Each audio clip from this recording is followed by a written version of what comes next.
What's up, YouTube? So just last week you watched me put this Glock trigger and trigger bar on my full-size dagger frame, and of course we swapped the connector, which made the largest difference. And as much as I was enjoying it, I really like the flat face trigger. I mean, I really like this Apex trigger. But I had this kind of sitting around. This is completely empty. That's a training laser, as you will see right on that package. Or not, because the light's too bright to show it to you. But let me try it like so. Here we go. There you go. So it's just a training laser in there, guys. I was dry firing. I got targets here in the garage. Let me put my light back on so I can see what the hell I'm doing on the workbench. So anyway, let me sit this over here. And you watched me put this trigger on. Like I said, I really enjoyed the flat face of the Apex. Now I had that sitting around because it had come out of my Glock 17, again, as I had mentioned in the previous video. And as much as I'm loving it, I found this. It was fairly inexpensive. I think I paid 29 bucks for it. And it has the kind of trigger shoe that I like. I've shot it in a friend of mine's Glock. And I said, you know what, for 29 bucks, what the hell? I'm gonna swap it back out. So I've got the trigger all out. Now I'm not gonna show you how to do the same thing. The purpose of today's video is actually to replace the thing I told you I hated the most about this pistol, which in all honesty has not been many things at all. As a huge fan of Glock, I'm actually incredibly surprised as to how much I'm actually loving these pistols, the full size and the compact that I put together. Of course, the full size is still running the compact size slide, so it is interchangeable with this one. But yeah, I'm again, I can't get over how much I'm loving this pistol. I really didn't think that for the price it was going to be as good as it is. I mean, it's good enough that I'm going to carry the compact frame dagger. So, and I have Glocks to carry. I mean, I have a 43, I have a 43X. I was going to buy a 48, and I decided to buy two pistols for the price of that. So, I'm happy. Let's get right to this. I will do the trigger. Well, I can do the trigger real quick and maybe even give you guys a little refresher course.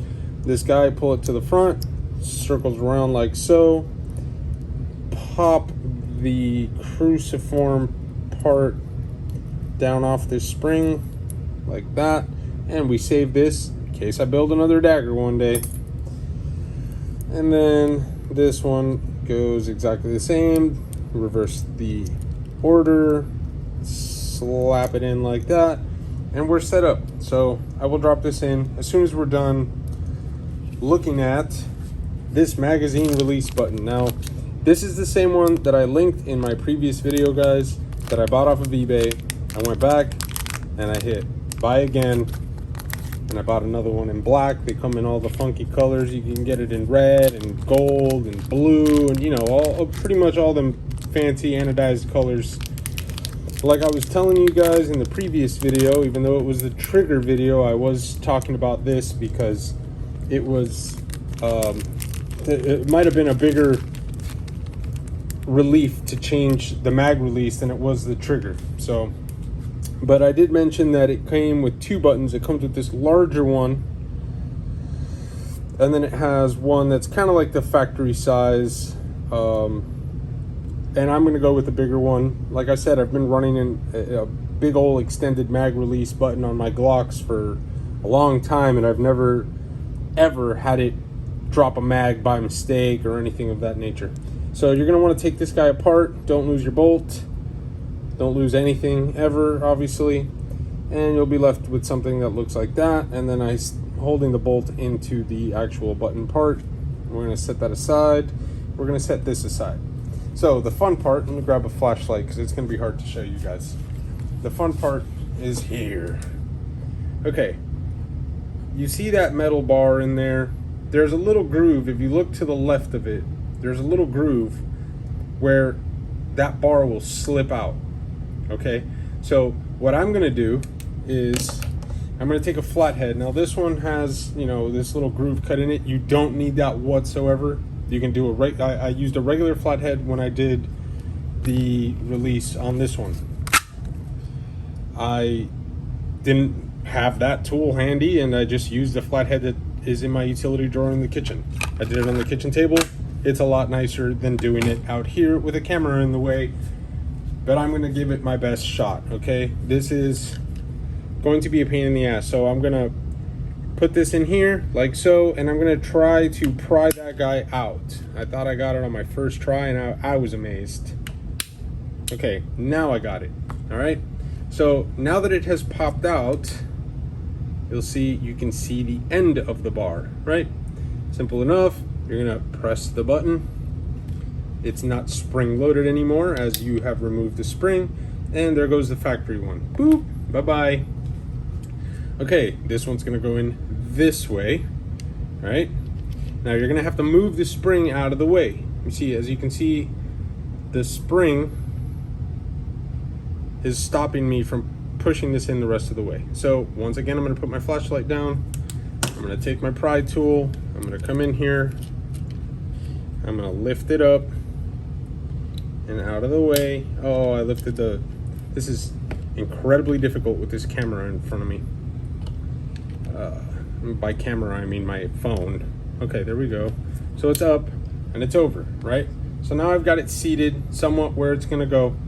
And all that's left to do is to now take the little bar. Oops, camera's on this side. Take the little bar and drop it back into the groove, okay?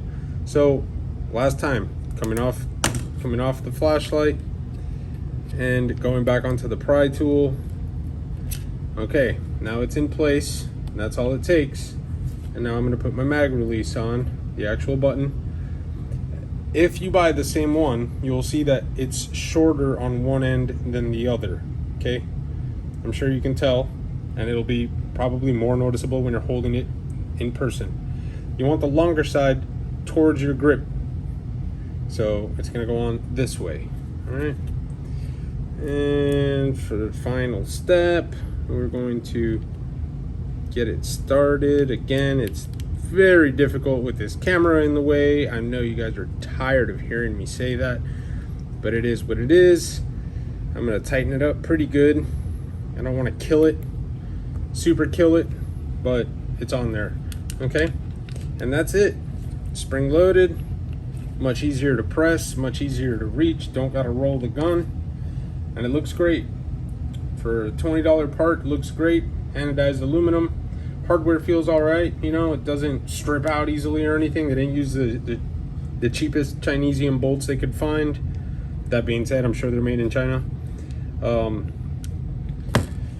Well, thank you guys for watching. Once again, you see that these daggers and the Gen 3 Glocks are pretty much identical. I was about to slide the slide on there, but I can't. It's missing a bunch of parts.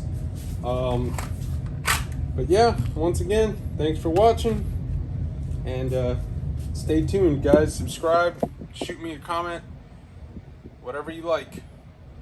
Be safe out there.